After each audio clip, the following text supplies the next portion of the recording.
additional na tulong ho sa funeral kanyang tatay. Ito naman po ipinadala po ni Ate Renren at ni Ate Rosalinda.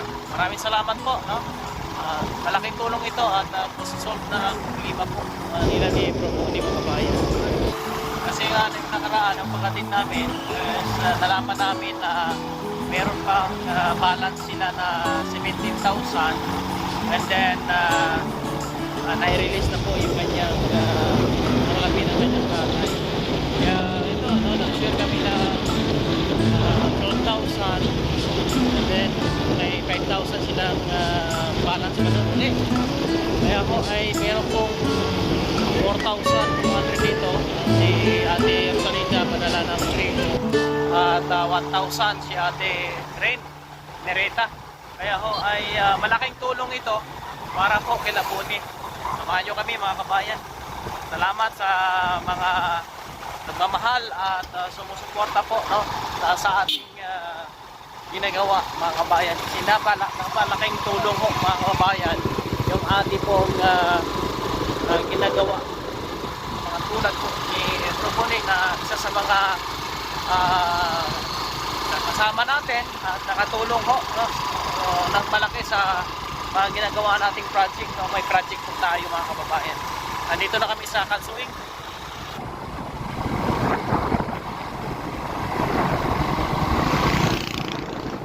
Ito yung sementeryo, dyan po ihimlay. At ang bahay po nila ni Bro Boni nandun po sa ibaba. Si Tatay Lilong naman nandun sa taas sa bukid. And dito na kami sa malapit. Yan, kita na natin yung area ni Bro Boni.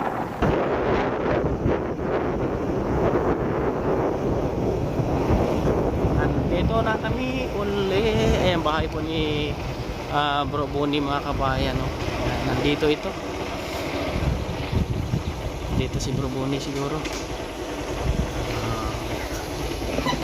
Wala dito si Bro Boni, mga kabayan. Kasi baka di natin makontak eh. Baka nasa dagat. Kaya sa nanay na lang natin iabot. Ay! Hindi na namin magulat si Bro Boni. Na may pagtuhon pa kami.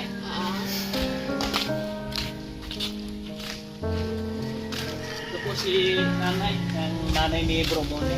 Nay! Meron tayong blessing ulit para konting-konti na lang solve ng problema nyo. Salamat. Si Ate Rose, si Ate Nereta, isa sa mga kaibigan natin. Yes. Si ito, Salamat sa inyo. yung 3,200 Ate Rosalinda niya. Tapos ang 1,000 Ate Nereta. Kunti na lang, 800 na lang kulang. Kompleto na. Solve na ang problema ni nanay. Salamat. Kaunting tulong. Okay na. Wala lang problema na eh. Pasapi-sabi lang kay Bro Boni na nagpunta kami dito. Kasi pupuntahan pa kami. Karamay kami lahat. Salamat. Yan po, mga kabayan, no? Alis mo lang kami. Kasi si Bro Boni baka nandun sa dagat, no? Ano nga yung Si kay Ate Rosalinda at Ate Nereta po. Yan kasi pinapadasalan po ni nanay yan sa simbahan. Kahapon si Ate Delmira at sa nakaraan yung team na hindi namin sawi ni Ate Ray. Marami po sila kabayan natin sa nakakabawas at nasusolve yung problema po nila, mga kabayan. Kaya maraming salamat ha. God bless sa inyong lahat. Alis muna kami. Saan kami ni GRO. Buwan buti ngayon. Araw.